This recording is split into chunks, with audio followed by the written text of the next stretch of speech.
Never heard, Dave. I have nothing to say to that. But that was it. That was the car I wanted. There was a car dealership, you know, a few miles from our house. And this is how weird I got about this shit. I would drive down there on a Saturday afternoon and just walk around. You were 17. Yeah, and I wanted one so bad. Now at that point, where were you in your saxophone career? Like, were you at the point where you said, my saxophone is going to buy me a Corvette one day? Or? Well, yeah, I mean, I didn't know how that was going to work exactly. Because the kind of gigs I was doing, I was getting $5 a night. And a Corvette at that time was, I think, $3,000. Which was names on that's going to make it hipper. And not the case, you know. And then a few years later, that Ralph Nader book came out, right. Unsafe at Any Speed, which I thought would have made a great T-shirt because that kind of summed it up for me.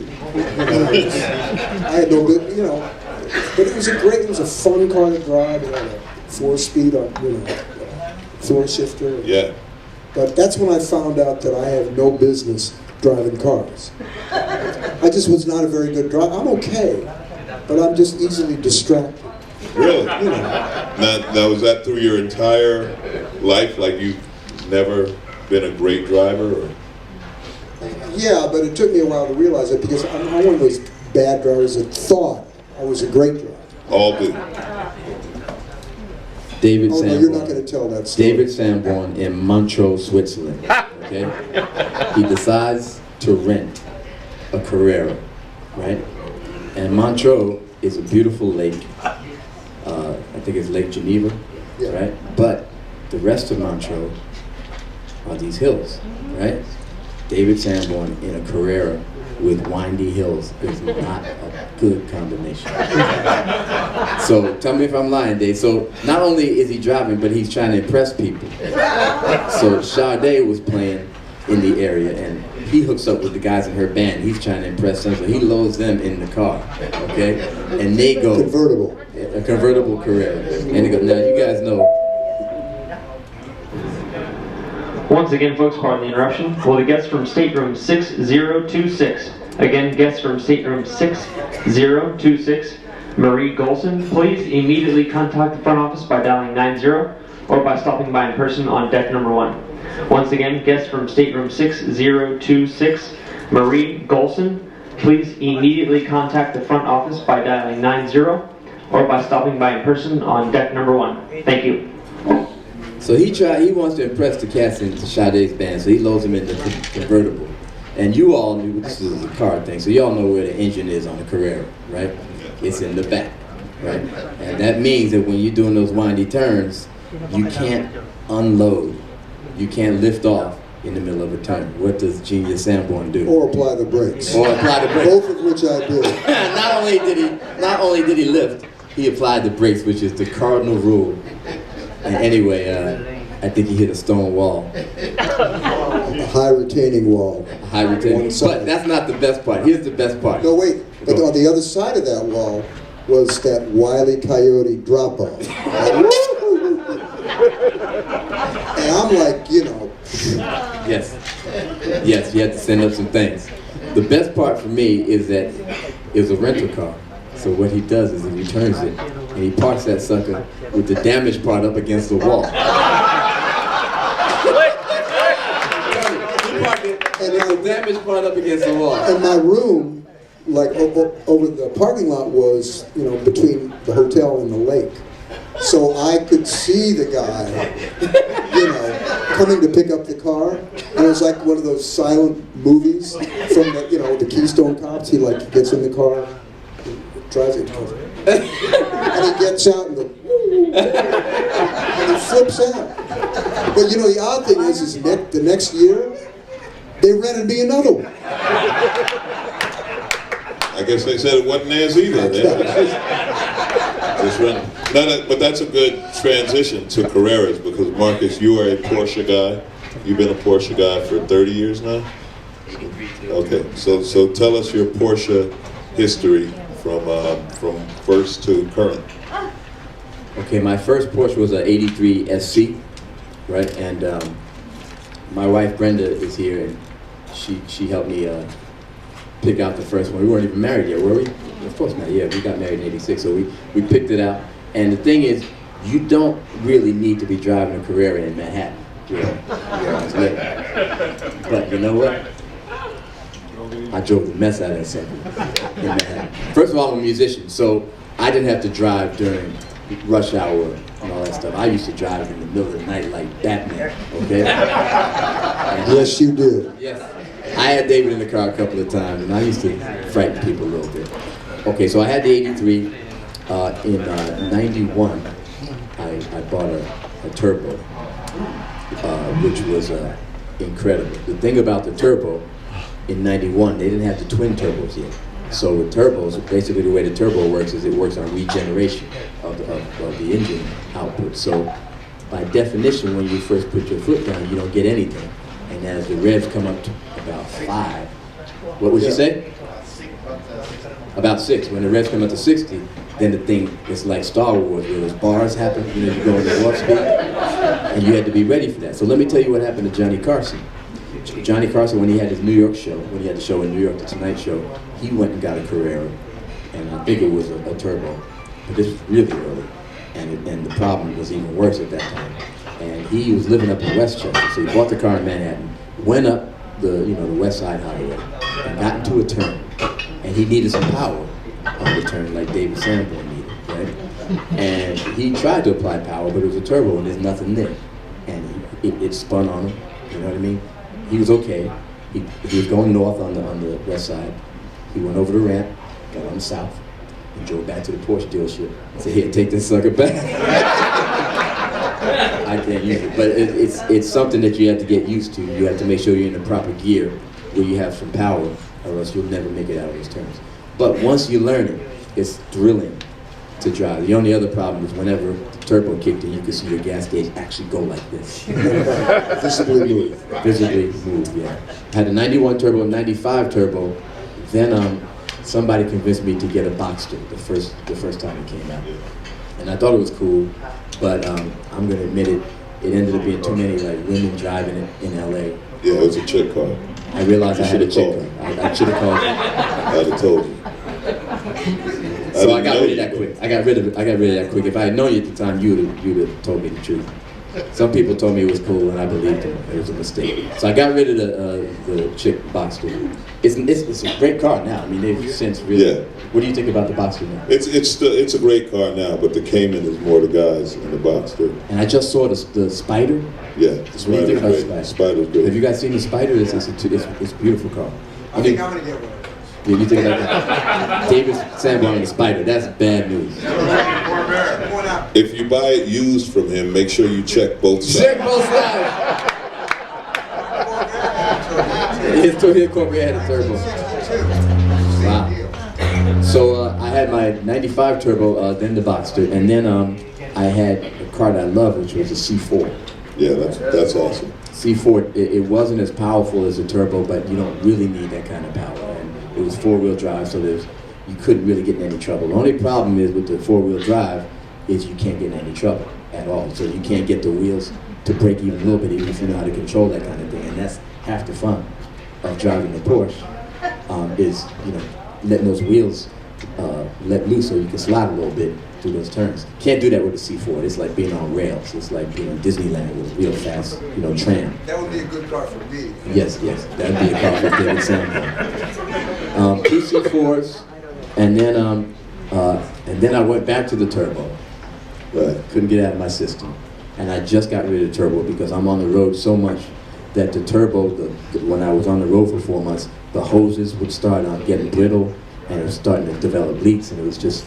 And it's an expensive car, and to be having all those problems, I decided to let it go, and I'm going to figure out what my next move is. Okay.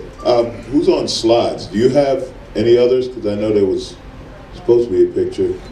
Okay, what is that, Dave? That's a 32 Ford. Actually, that's a pickup.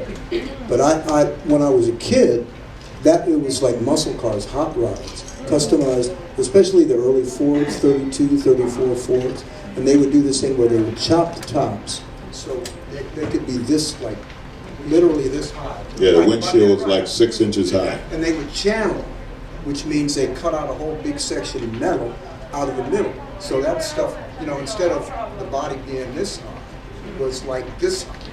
Yeah, so you were down there in this little, like a Lotus, you know, at that time, and with the exposed wheels like that, you know, and it was a badass car when I was 15 and 16 years old.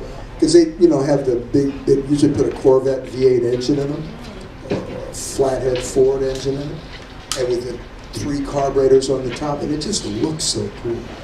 You know, it's like, you know, that was the muscle cars. And that was, you know, once again, aspirational. There was no way in hell I was going to get one of those. In the first place, guys would customize them, but not sell them. You know, these weren't cars that you could buy. You had to do this yourself. You know? It was not that handy. You know, I just couldn't. I wasn't mechanically, unlike you. Yeah, I was, but we'll get to me in a minute. Go to the next slide, because. All right, there's me with an Edsel, and I'll tell you the story on this. I did a show. Some of you saw it. It was on Speed Channel. It was called 101 Cars You Must Drive, and it was based on a book from Motor Trend called 365 Cars You Must Drive. And I got to drive all different iconic cars. They weren't all the best. They were just cars that were known for some reason. So what we would do is we would borrow these cars from people who owned them and use them on the show. So I borrowed this Edsel, and if you don't know the story of the Ford Edsel, it was one of the biggest flops in the history of cars. Like, Ford hyped this. This was the second coming of cars. This was going to be the greatest thing in history. Yeah, push button shift, it was new technology, blah, blah, blah. This thing was a piece of crap. And beautifully, while we were doing the show and I was driving, it died. And it was like there was no better Edsel moment.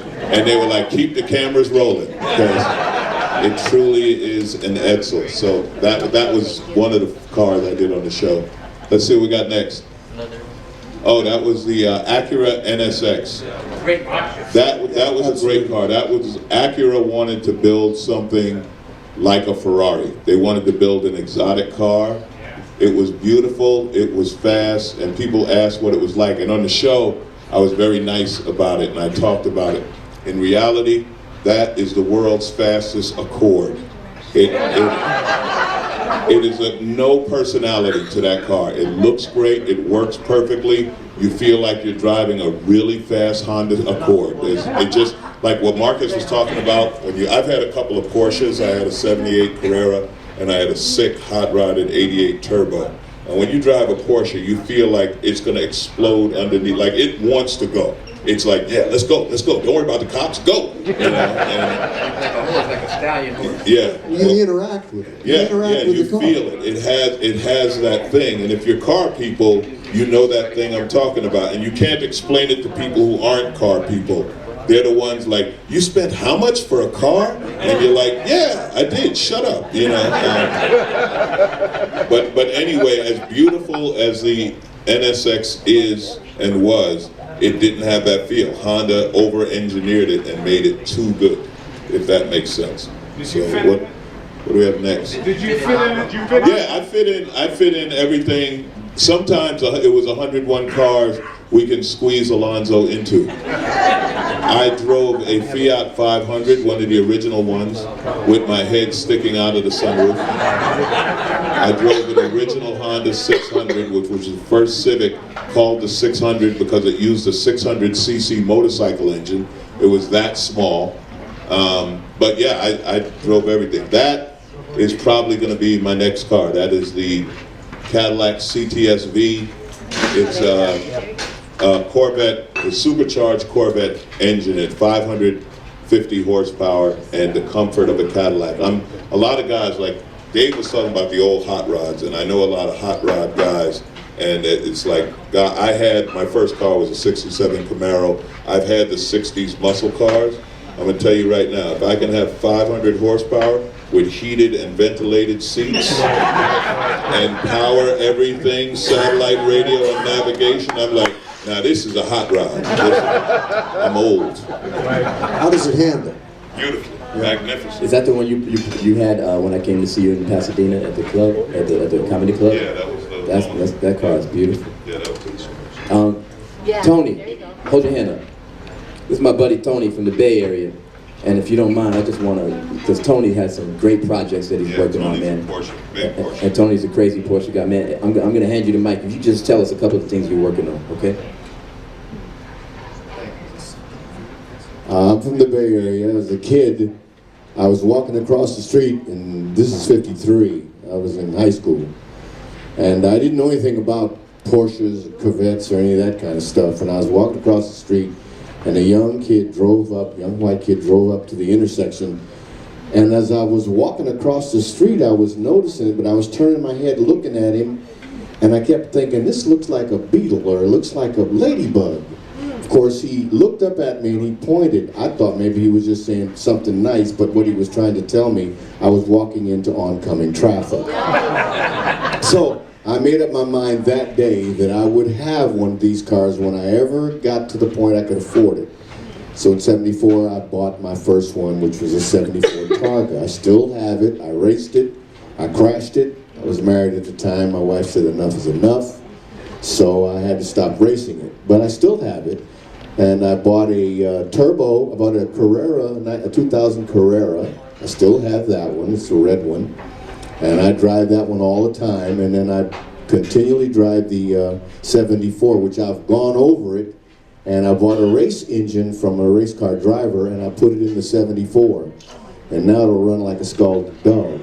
So I bought a turbo in 2002, and it's like he was just saying, you can touch it, you don't feel anything, and you get a little confused when you put your foot down. By the time it hits 60, it jumps away from you. So if you don't really know how to drive one, you should get a little instructions before you actually buy one. And in September of last year, I was telling them about the fact that I always wanted a 914. So I took the engine that I had in the 74, traded it in, and I got a 3.0. It's fully loaded. It'll be about 295 horse. It's going in a 914. I've extended it. And if you get home and you look on the computer, and you'll see a company called American Racing. I took that body structure, and I put that body structure on a 914, so the back wheels are about this wide. I'm going to race it. I'm going to race it at Thunder Hill. Where you going to live? Where you going to live? Tony, where you going to get kicked out of the house, man? Hey, give it up for Tony, man, because he's got some amazing projects going on. If I was going to get, what's my next car going to be? I don't know. We gotta talk about it. I don't know if you're gonna do another Porsche. I'm gonna tell you, if I had Marcus Miller money, my next car would be the Audi R8. That's the best car I've ever driven. Is that the Iron Man car? Yeah, that car is amazing. I know you gotta go, Marcus. Tell him real quick why I'm not allowed to park behind the Hollywood Bowl anymore. I'm going to tell you why he's not allowed to park behind the Hollywood Bowl. Because I had a concert at the Hollywood Bowl, okay? I'm the artist, okay? And I had my Porsche Turbo. It was badass, right? It was shiny. I couldn't wait to pull up to the Hollywood Ballet at the Hollywood Bowl. I mean, I'm not that kind of guy, usually like the Hollywood guy, but this was going to be a nice little moment, okay? Tony, it's going to be a nice little moment. You know, just 3 minutes of, yeah, what's up? It's me, you know? So I pull up, getting ready to do my thing, and what's in front of me? This matte black BMW that was the baddest car I'd ever seen, right? And who was in it? Alonzo. I was like, ain't this a blip, man? Stealing my money. He's not even performing at the Hollywood Bowl. It's my gig. What kind of BMW was it? I still have it. It's a BMW X6. Thing was bad. Which is their SUV, and the whole thing is matte black. So the whole thing is flat black. The wheels are blacked out and everything else. The best description I heard, I like a day after I got it, I went to the cleaners, and these two young girls work at my cleaners. They're like 20 years old, and I think, oh wow, you bought the Batmobile. It looks like the Batmobile. It looks like the Batmobile. So Marcus saw this car, and people are like hovering around the car, and this. I got a Porsche Turbo, and they're hovering around the car in front of me. And I got out, and Marcus told the valet, put it in the back, and he's not allowed to park here anymore.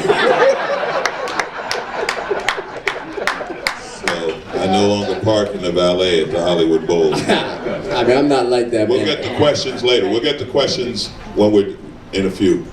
I got to go host a basketball shootout, guys. Okay. So we're gonna look for. Let's hope that I don't Look have for any Marcus. injuries out there from any of these guys who think they're Michael Jordan, 55-year-old Michael Jordan. And we're gonna look for Marcus in R8. Alright. Yeah, we'll I talk gotta get about it. permission from my wife out there. We understand. You know, you're not the only one in here who wants to get a bike and don't have permission for that either. We're gonna get to that later, right, Jude? We try. Marcus wants a bike, and we're gonna get him a scooter. That's what Brenda will approve. So let's continue. Well, let's keep talking cars with Dave. This is what I want to know. You're a car guy, like I am. What was your first car? My first car was a Corvair. The Monza Corvair Spider, was the first. with a turbo. Okay, with a turbo, so And that could do well over 60. Yeah. It really could. I've driven. I mean, back then, you know, cars weren't super fast like they are now. There's a lot of romanticizing of the past, right? Yeah, But 0 to 60 in 8 seconds was incredibly fast. yeah. That was a fast. Yeah, 0 to that was a 60. fast car. What? Now you live in New York now. Do you even I have live a in New York. car? I grew up in St. Louis. Right. So there was a lot of open space, and there was a lot of, car culture, Yeah. sensibility there, and that was it was just like Southern California. That's what guys did. They worked on cars, and like I said early on, I was born in 1945. So in the early 50s, 54, 55, guys would, they were hot rods. Yeah. It was hot rodders. So I bought religiously Hot Rod Magazine, Rod and Custom Car, all those magazines. It was like, this is great. I mean, it was really something that, it was a signifier of being an adult. And then I got into the European racing car thing, because it was primarily because these drivers, these were like European playboys. We're talking, 55, 56. The guys that did this as a hobby. Yeah. And I saw these pictures of them with these, hip sunglasses and little, skinny suits and skinny ties, Pretty smoking. much like guys look today. Yeah, exactly. Smoking and, at Monte Carlo, and they were, this, on the arm, had beautiful women on their arm, and they were, Count Reventlow von Stoopmeister, was, here racing his car in Monaco, and, here with his lovely companion. And it was like the life that they lived. It just seemed so glamorous to me. And so then I started looking at Ferraris, these early cars. And then the Jaguar XKE came out. You remember that car? Oh yeah, I mean, that's that was, one of the most beautiful cars ever made. to this day. Yeah. I mean, I don't think there's a more beautiful car than that. Just these sweeping lines. And in 61, 62, when that car came out, it was like a revelation, because it looked like these racing cars, these they were Formula One cars almost in that period of time, and it was like the essence of all of that. They were not terribly fast, but they handled great. They felt fast when you were driving them. It just felt like you were going fast because you were low to the ground. The very narrow body was like a chopped body, and they did a V12 for a while. Yeah. Which was a complete pain in the ass. I was going to say, imagine the reliability of a Jaguar V12. Yeah. That's when they used to say you had to buy two of them, right? That's You right. had to have one for when the other one was in the shop. And the thing is that English electrical system, Lucas. electrical system. So if you wanted to change the fuse in the dashboard, you had to take out the engine. Yeah. I mean, it was really, I don't know what, maybe it was something in the food in England, but it was the worst designed electrical system ever. But just as a piece of art, these cars were beautiful. Now, have you owned any of those cars? No. None of these dream cars in your entire life, you never said, well, now's the time for me to buy the rebuilt hot rod or to buy a Ferrari or a Jag. I rented them. But Well, we cars heard I about owned, that. it was a Corvair Monza Spider, and And then I was married and I had a Volkswagen Beetle and a Chevy station wagon. Oh, okay. You know, and I'm like, but I had other activities going on at that time. I understand, but you realize you're like an international star musician. Well, there's no pictures of These me in that people want to Chevy hear station wagon. stories about.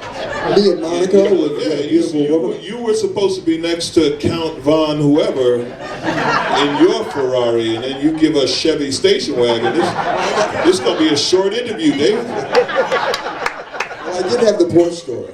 You got a great Porsche story. That's about it. Really? But I would rent cars. You know, I would go to LA, which, as you know, you can rent Ferraris. So I would go out there and rent a Ferrari or rent a Rolls Royce, and I would drive in these cars, and I would get that moment of just great bliss from driving these cars, but actually not having to own them. Yeah. You know, and not run the risk of, you know, crashing. Because I was only there for a couple of weeks. I've never learned that lesson. I bought cars, I've owned so many cars over the years. I would have to consciously sit down and count. The last time I did a count, which was some years ago, I've owned 30 different cars. But like, I bought a car just because like a car will get a flat, and I'm like, you turned on me. You must leave now.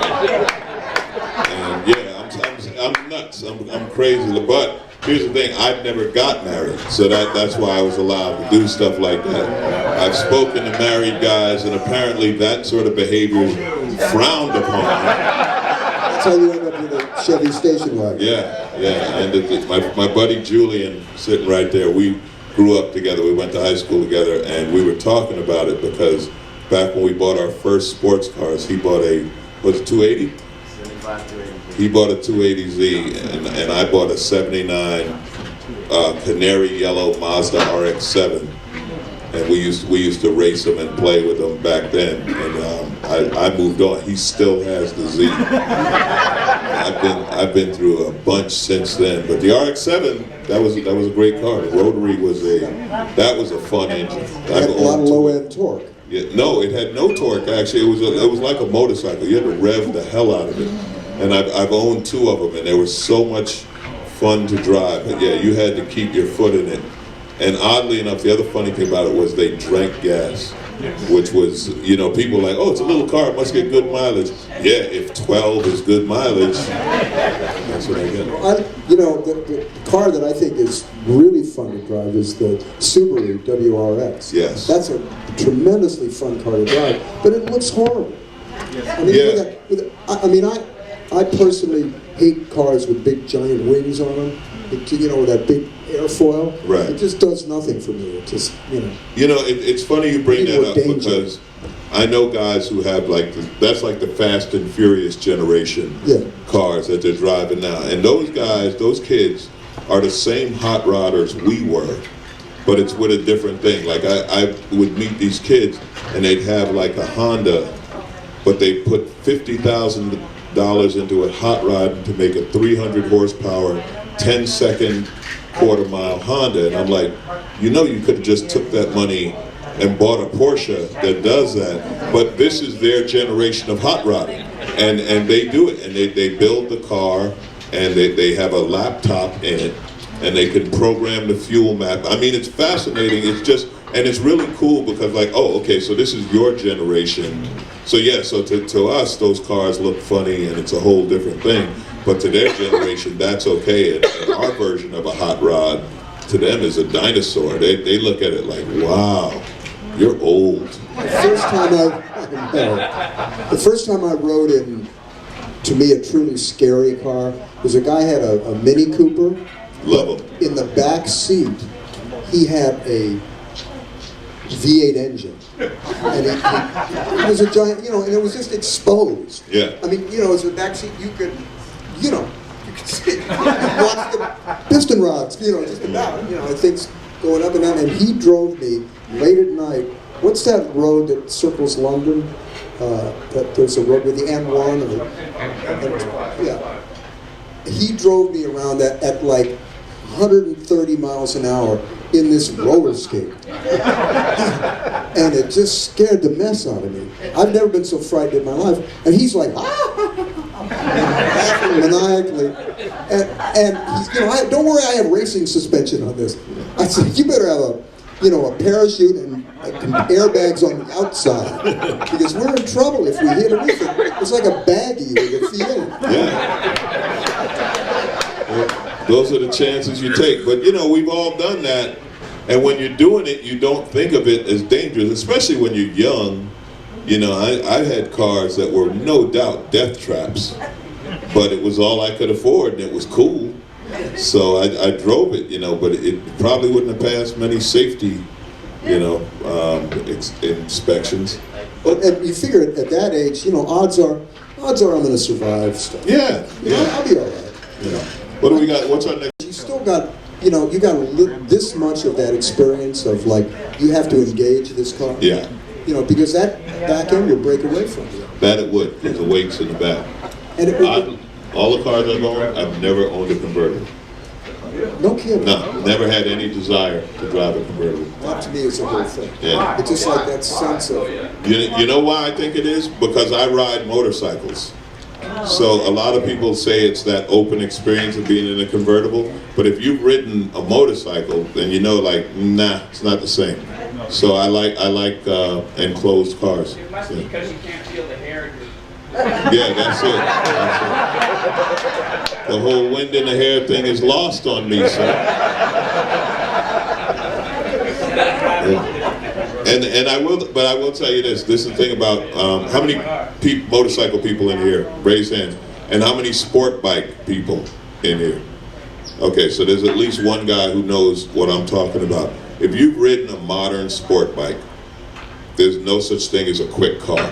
Like, bikes are so quick. Like I've had bikes where 0 to 60 is 2 seconds, literally. And so you get in a car and you're like, it's only a Porsche Turbo. It's not fast. Because if you've been on the Suzuki Hayabusa, which at the time was the fastest motorcycle made, it had 194 mile an hour top speed, and it wasn't the imaginary. Let me tell you, for those who don't know, when people talk about the top speed, they're lying. Because speedometers are optimistic, and then people have aspirational dreams of, oh, my car does this or that. But this motorcycle was actually measured at that speed because they were like going for the fast thing.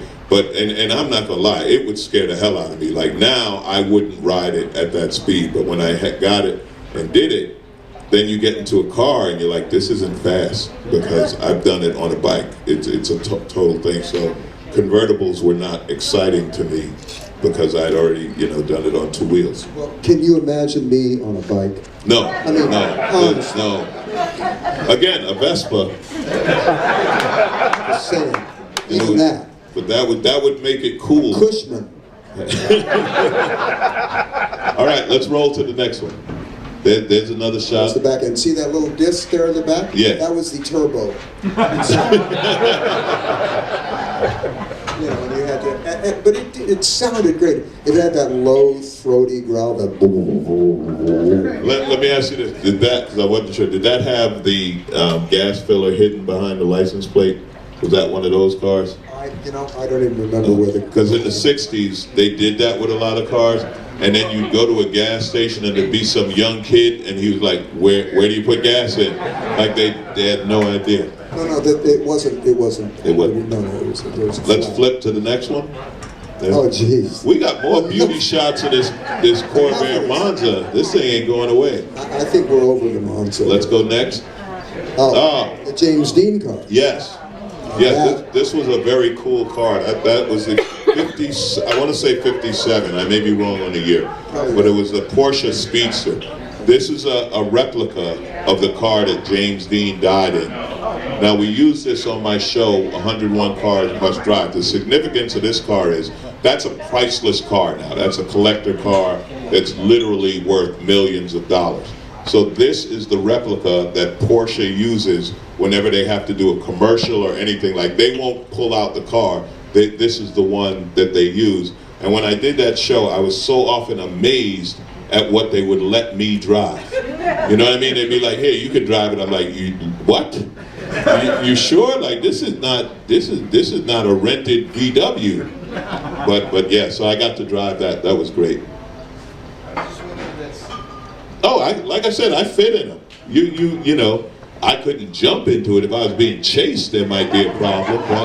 But no, it's sports cars like this. The footwell goes, if you could imagine, almost to the front wheel. I mean, that's how those cars were designed. You're in a reclined position, so it wasn't big, you know, but it was. I could drive it. Next. Now let's go to the other end of the spectrum.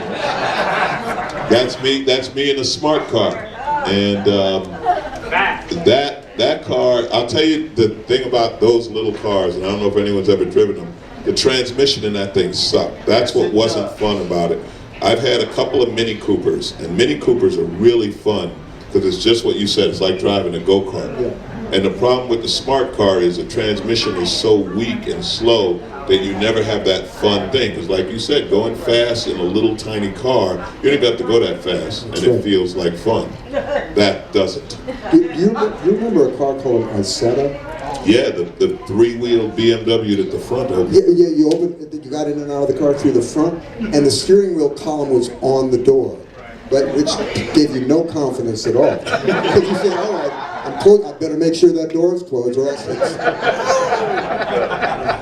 But that to me was like the dumbest car in the world. Yeah, that was one of those, what were they thinking? And that had a Cushman motor in it. It had one of those little scooter motors in it. Yeah. And it was, I think, 0 to 60 Wednesday to Thursday. Urkel's car. Yes, yeah, that was Urkel's car from the show. All right, flip the next one. That was the 88 Turbo. That car was probably, yeah, I'm going to say that's the fastest car I've ever had. That thing, but it was hard. When I say hard, it was like a racing clutch. It had been upgraded to a 5-speed transmission. They put a smaller turbo in so it would spin up faster. That car was sick fast, but you know, it's one of those I regret selling. I did sell it. Marcus actually he had one of those. Yeah. And he actually let me drive that. You guys are good friends. This is before my Switzerland incident. And I drove it for literally 3 blocks. And I said, this car scares me to death. Yeah. It's frightening. I had a friend, I scared him to where he got out of it. Like, he was like, I'm not going back. No, I mean, everything was hard. Everything was an effort. Yeah. You know, steering. Yeah, no power steering, nothing. You just felt the car. You again, the polar opposite of the Acura NSX. In that car, not only did you feel it, you felt every bump, every Absolutely, pebble. And Porsches had this, the older air-cooled Porsches had this so-called heater thing where you lift these levers in the center, for they had a heat exchanger, basically a box around the exhaust. And the theory was the air will heat up in this box, and you lift these levers to let that air come in, and then you had a fan control on the dash that was not labeled. You're always, right, Tony, there's no label, you're always like, well, does it go to this side? And all it did was like, how many exhaust fumes do I want to sniff while I'm driving? I'm not actually going to get any warmer, but I can sniff exhaust fumes. And because Porsche didn't care about that, like to the factory, they were like, you didn't buy a heater, you bought a car. This is for driving. If you want to be comfortable, the Mercedes is down the street. This is a Porsche. And, but what a car. What a badass car. And now there's the best of both worlds. This is modern BMW M3. I've driven one of those. That's an incredible car. Yeah. It's got all of that. The quick response steering, it's unbelievable. And just power assisted, it's just enough. You know, Yeah. and probably my limit. That's as hot a car as I ever want to drive. You know. That's a hot car. The M series from BMW is you have an M6, yeah. It's their factory hot rod. That's their hand built. They're built by BMW, but they're built by hand. And as David said, the handling is amazing. The power is amazing. What's great about that car is you can drive it around like an ordinary BMW 3 Series. You know, drive around the neighborhood, this, that, the other. And then you put your foot in it, and suddenly you're in a Porsche 911. Like, it's that much performance.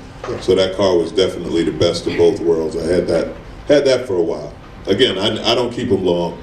I drive them, just wow, that was fun. What else can I get? Now, one day I'm gonna have Marcus Miller money, and then I'll keep them. I'll collect them. My wife wants to get an SUV, and I'm trying to convince her to.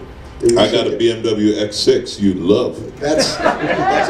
Well, I'm thinking about the Mercedes E63 AMG. That'd be nice. That'd be nice. That's a 500 horsepower engine. Yeah, everybody, get your last picture of David Sanborn now. Because if he buys a Mercedes E63, we're going to be, oh man, remember David Sanborn? Breathing through a tube.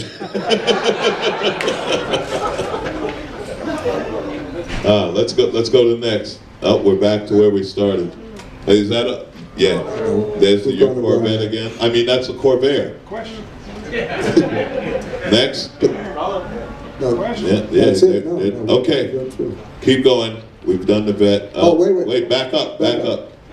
Porsche 928. My favorite car. To me, those cars were fun to drive. You have one? No, that's my favorite car. I would love to have one. That was mine. I had that car for well over 2 weeks. But as a Porsche person, that couldn't be fun for you to drive. No, I'll tell you, I wanted to try it. And that car, when Porsche designed that car, they originally said this is going to one day replace the 911. And the big deal with it was it has an aluminum V8 in the front, which for Porsche to put the engine in the front of a car was completely new engineering. And they did not know what they were doing. That car, like there are certain cars, again, maybe it's just me, but I get a vibe, that car was jinxed. Like I bought it, the guy who had it took great care of it, and I took it to get the smog test. It passed the smog test. On the way back, the fuel pump went, and it died.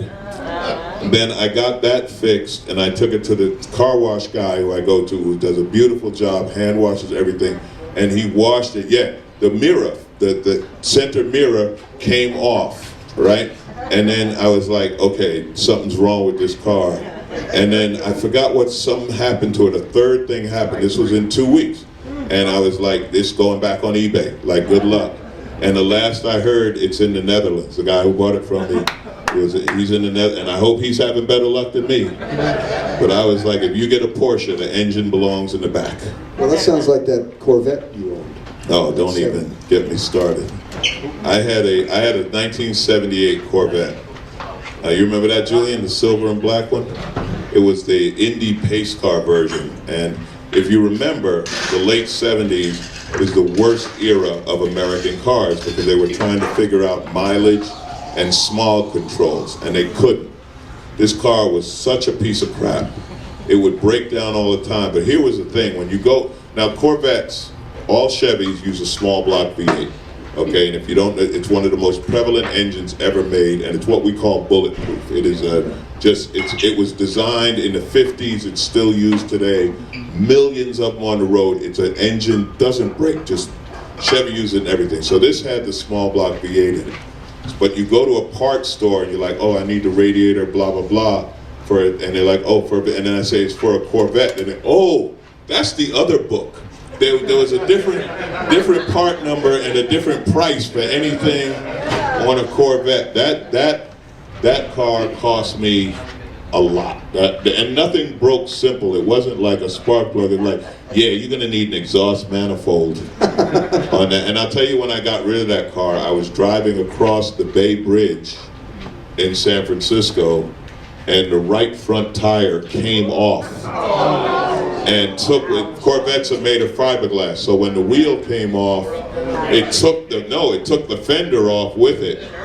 But the funny thing was, the car balanced. It was on 3 wheels, and I'm like, but at some point I gotta stop, you know what I mean? Like, and I know when I stop, that's gonna be the brake disc, it's gonna be the brake caliper, it's gonna be the whole right front suspension, and yeah, I was right, that's what it was. So that was the What happened to the wheel? I got the wheel back. Okay. I did get the wheel back. It bounced off to the side. You know, I think it was very funny to people around me. When you see someone's wheel rolling separate from their car, you're like, yeah, this ain't gonna end well. And all the finishes on the inside of the car were just like cheesy. Yeah, American cars in the late '70s were horrible. They really didn't. They really couldn't figure it out. No. You know, but those, I mean, Cadillacs, everything lost its style. Yeah. Lost. It was there was no. Was there any classic American car made in the '70s that you can remember, that you could think of, that holds In the up '70s that would hold up today?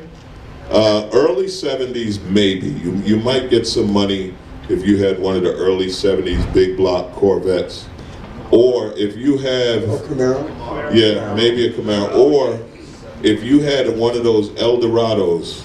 Because there was nothing like that was the American car. It was like, it's a two-door car, it's 68 feet long. You know what I mean? And you floated like you were riding in your living room. And maybe if you had one of those today in perfect condition, it might be worth some money. You could sell it to Nick Coleon. You know Nick would buy If it's one. lavender, yeah.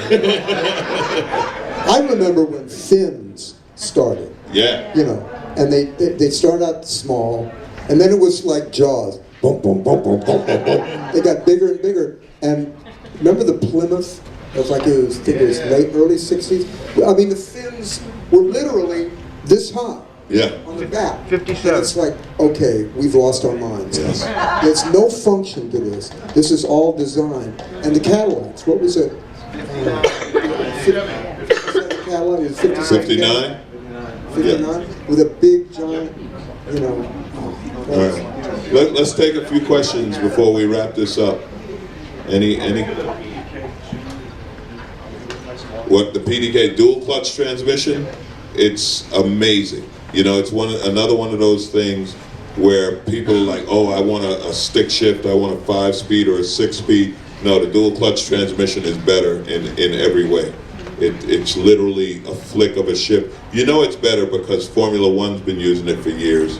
And then Ferrari said, we're no longer doing a stick shift, we're only doing dual clutch. Now Porsche's like, we're only doing dual clutch. It's absolutely better.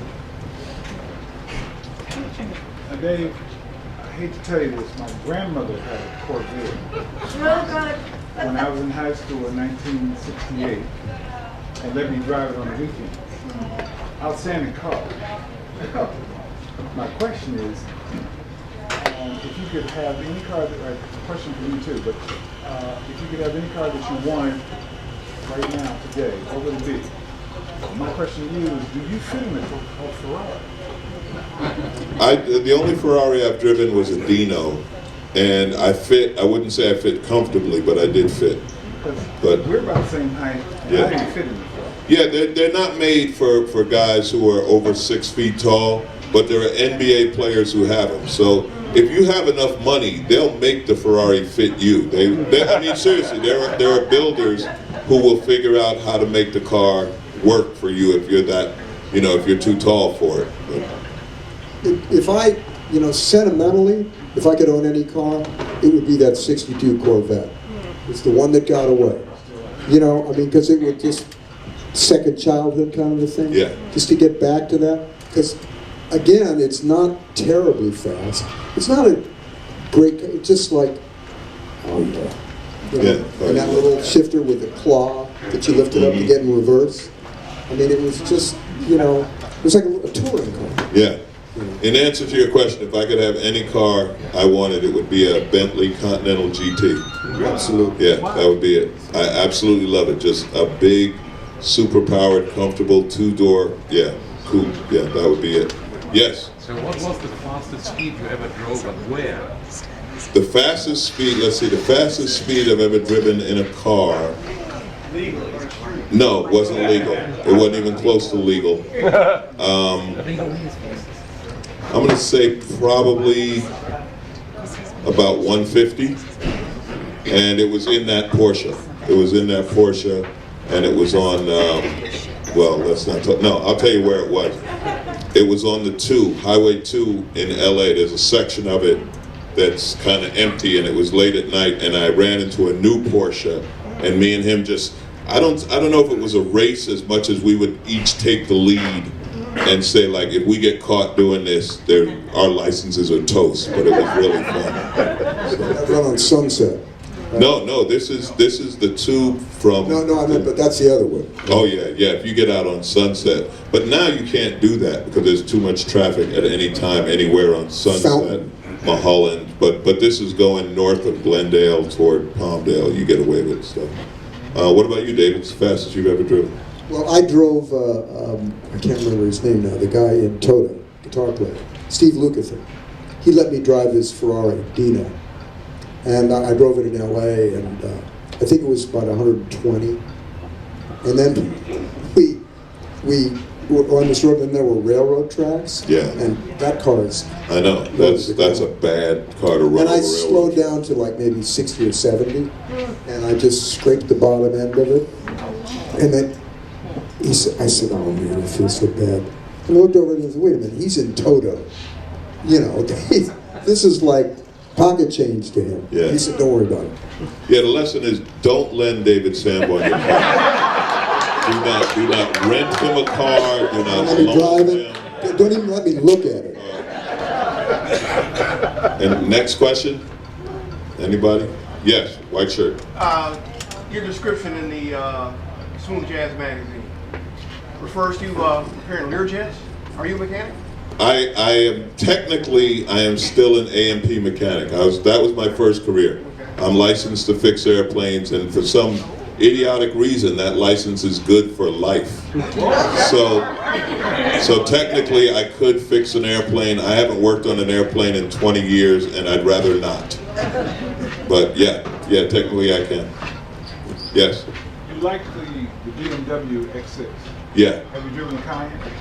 Yes, I did drive a Cayenne. I drove a Cayenne Turbo. That's a Porsche hot rod SUV. I like it. It's great. The BMW has a little heavier feel, and the BMW is more comfortable. It's bigger. But the Porsche is great too. What about that Audi X7? Now that's on a car frame. Yeah. It's not on a truck frame. Yeah, they all are now. They're all Yeah, is that right? Even the unibody. BMWs? I haven't driven the Audi, so I can't say what it's like to drive. Let's see. Flick through slides. There's some we got. That's the Audi R8, by the way. And yeah, I got to drive that. I did a show for Audi for their sales thing, and the CEO was there, and he asked me why I never used an Audi on the TV show, and I said, because you guys never gave me one, and he was like, all right, here, and I was like, now. I'll see you in a few days. That's four-wheel drive, right? What? Is that four-wheel drive? That's all-wheel drive. All-wheel drive. That has the V10, the same V10 that's in the Lamborghini Gallardo. That is an amazing car. Yeah. Next. There we go. Remember I mentioned the Honda 600? The little light green car on the left. Now this is a Mini Cooper, to give you an idea how small that car is. That was my Mini Cooper, and then that was the Honda. So, but I fit. And there's my Corvair when I did the show. We got something in common. That was my schizophrenic phase when I owned a Hummer and a Mini Cooper. The neighbors really couldn't figure that out. I never understood the Hummer. Hummer, you know what was great about the Hummer? It rode like an Escalade. You didn't feel a thing. It was an amazing ride, and it was fun. It was something different. But it just seemed so cramped. I mean, I'm a little guy. It seemed cramped for me. And they didn't move the seat back.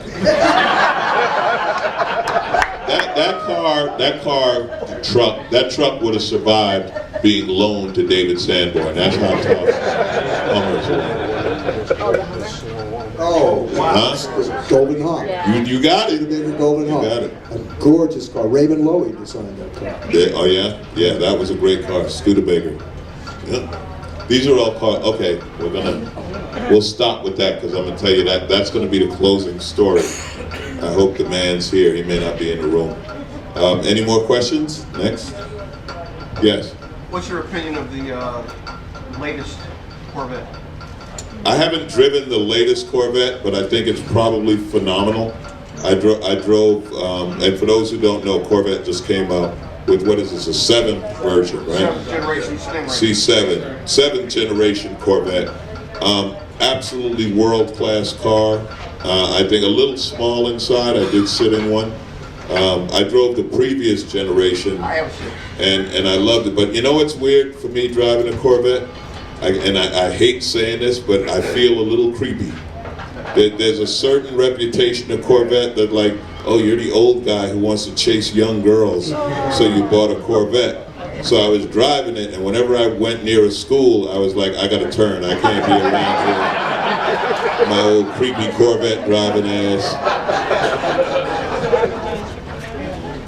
Yes. Any other questions? Yeah. What do you think about that BMW 850 Ci? You know who has an 850 BMW in perfect condition? Gerald Albright. And Gerald bought it new, I believe, and he's taken care of it over the years. That was one of those cars BMW built in the early 90s, and at that time, the technology was just unbelievable, but there were a lot of problems with him. But he's had his and taken care of it. It's a beautiful car, but it's not something I would buy, but yeah, it's a great car. What color is it? His, I don't remember. I don't remember. It was either black or silver, but I don't remember. Yes. The S2000 Honda came and went. Yeah, the S2000 was a great car. It's a little sports car Honda made, a roadster, sort of compete with the Miata, and better than the Miata in every way, but more expensive. And then after some years, they just decided to stop making it. Honda went through a phase. There was a new CEO and a new corporate philosophy that got away from sports cars and everything else, and they wanted to beat Toyota. They wanted to build Civics and Accords and this and that. But now their performance end is coming back. They're supposed to make another NSX and start building some better, more fun cars. But that's why that car disappeared. About the Chrysler Chrysler Conquest? No, I don't know it. Don't know it. Can't speak on it.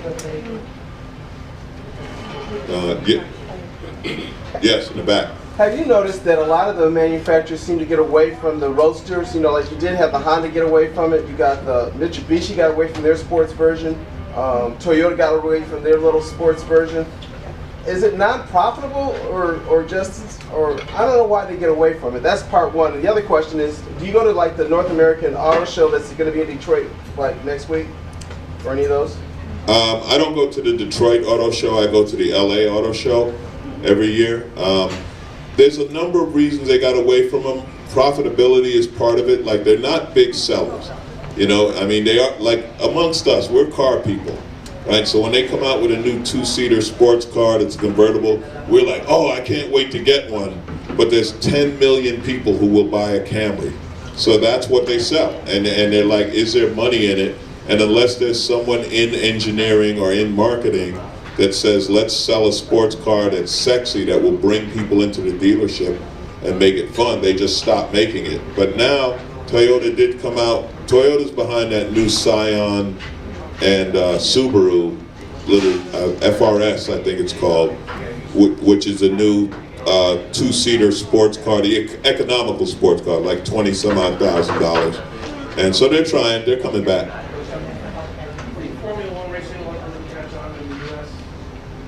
Well, I love this room. This is gearhead. We're losing some people now. Sorry. No, it's okay. I love F1. I'm a big fan of F1. But the United States is so invested in NASCAR that it's tough to sell F1. I mean, they brought the race to Austin, and for those who don't know, Formula One racing is the highest technology in car racing.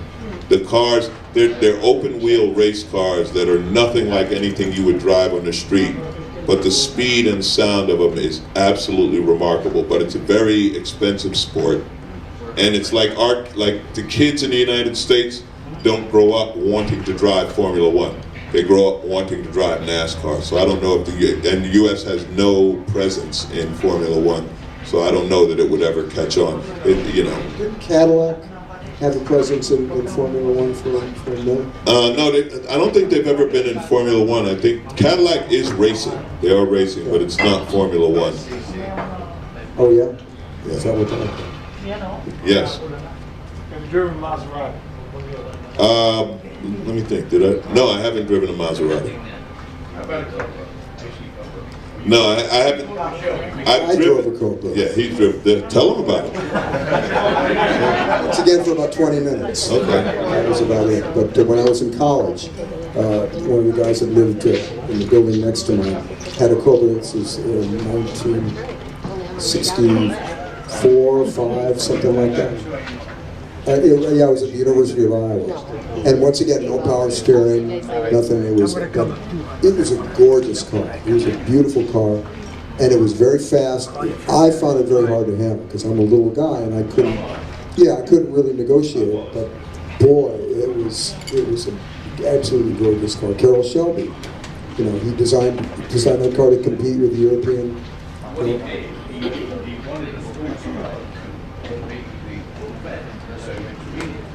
Yeah. Exactly. Ace.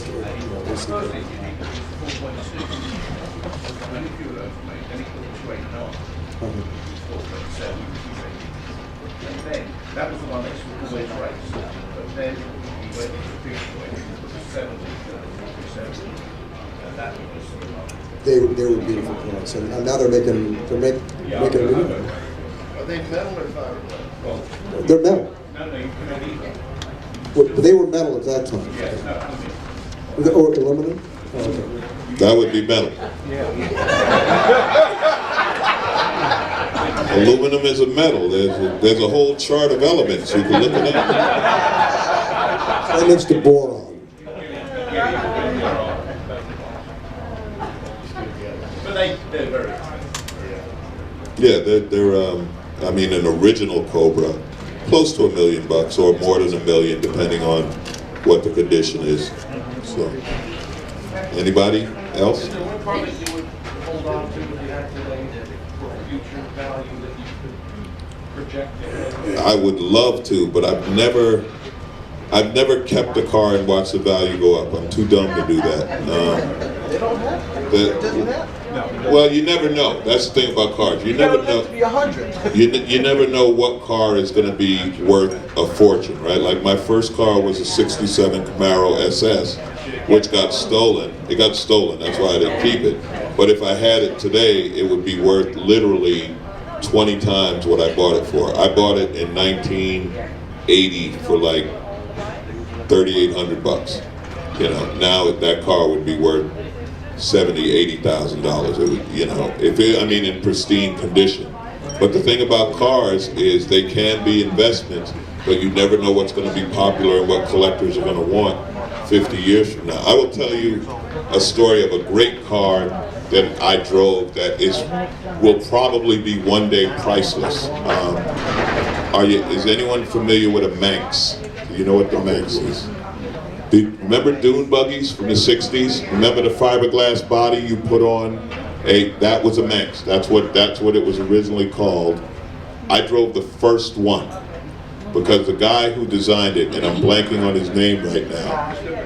Yeah, no, I can't remember his name, but he invented this thing, but he still drives it. Like he still has the first one he ever built. He still drives it. He takes it out to the desert. He drives it in sand dunes or whatever. And he was upset because we drove it on my show 101 Cars. They wanted him to bring it to Pebble Beach. Okay, every August in Pebble Beach is like the ultimate concourse car show. It's the richest, best of everything. They wanted him to bring this car. He was mad because he had to clean it to like perfect. And he was like, I don't want to clean take it all apart but that's a car that one day he's the man's in his 80s. When he passes away, that car is gonna be worth a fortune. How do you put a price? That was a car that spawned a whole generation. In the 60s, they made replicas of these. They were everywhere. All these kids have them. The whole surfer generation. It was an amazing car, but he still drives. And when he gave it to me, I was like, really? Like, what if I crash? He was like, I made more of them. I was like, okay. So, but who knows what a car like that would be worth. You said a Di Tommaso? Yeah, the Pantera, yeah, that'd be a car that be worth a fortune. But again, it's one of those things. If you're a collector, that's different than a driver. You know, collectors buy cars and they put them in a garage somewhere. The greatest car collector and driver that I know and probably in the world is Jay Leno. Because Jay, not only does Jay collect them, he drives them. He works on them. He drives them. He has a whole crew. He has 2 hangars full of cars. Jay is a super car nut. And that's the great thing about him, though, that he doesn't sit and collect dust. He drives it. Sometimes crazy stuff. Jay will drive a Stanley Steamer. I was going to say, I saw him in a Stanley. Yeah, or some 16 valve open valve, some 16-cylinder open valve engine thing that he's coming down Ventura Boulevard, and you're like, who's driving that locomotive? It's Jay. Yeah, he has a turbine bike. I've been with him when he's riding that. Super guy, and he'll talk cars with you all day.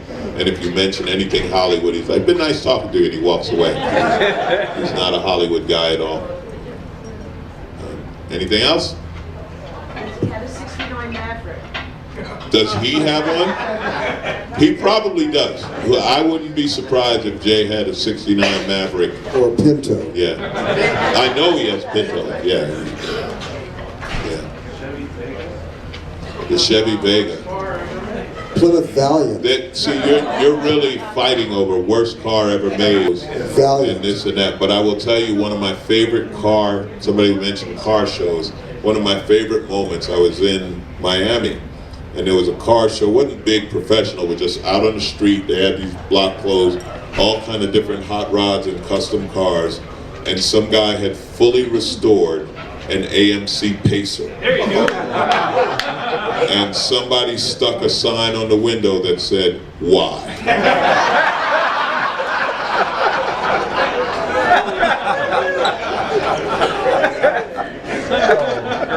That was a great. That was a great one.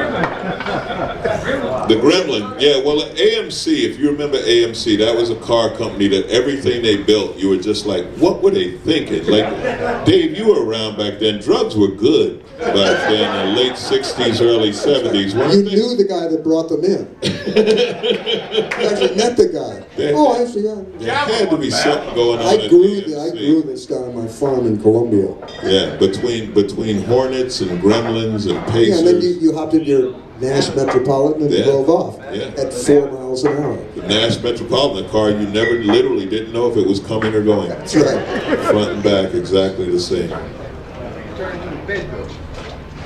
All those cars had seats folded flat. Seats folded flat and it became a bed? All the Americans were lined up. You know it's good when you hear a woman say, yeah. That's a lady you want to talk to right there. Come and look at my car collection. Tell me about this bike. I'm gonna tell you a great story about this. Was a bike. Okay, we're gonna wrap this up. But this motorcycle story Dane said I should share, and I don't know if my friend is here, but we all know Larry Braggs, right? Talk about unsafe at any speed. Well, why didn't you warn me? This was my Suzuki M109. It's a bike I had, sort of what we call a muscle bike, just Japanese, fast, and very cool, as you can see, good looking bike. And I said, you know, Larry, let's go for a ride. I have a couple of bikes. I was going to ride mine, and I said I'd loan him the Suzuki, and we go out. This is the before Larry Braggs, and can we go to the next slide? That's after Larry Braggs modified the gas tank and various other parts. Can we click on one more picture? Yeah, you can see the front. He removed all of that. There was just like a bunch of shiny parts on it that Larry said shouldn't look that way. So he said, what I'm gonna do is I'm gonna take it off road and throw it into this cliff. How long did it take him to do that? One turn. That was off of Mulholland Drive, and he claims there was gravel in the road, but he was the only one off the road. So whatever gravel there was, no one else saw. So that's before and after. So that's the lesson. The lesson for today: do not lend your car to David Sanborn, or Larry Braggs. Do not lend your bike to Larry Braggs. That's it. That's it. Thank you, guys.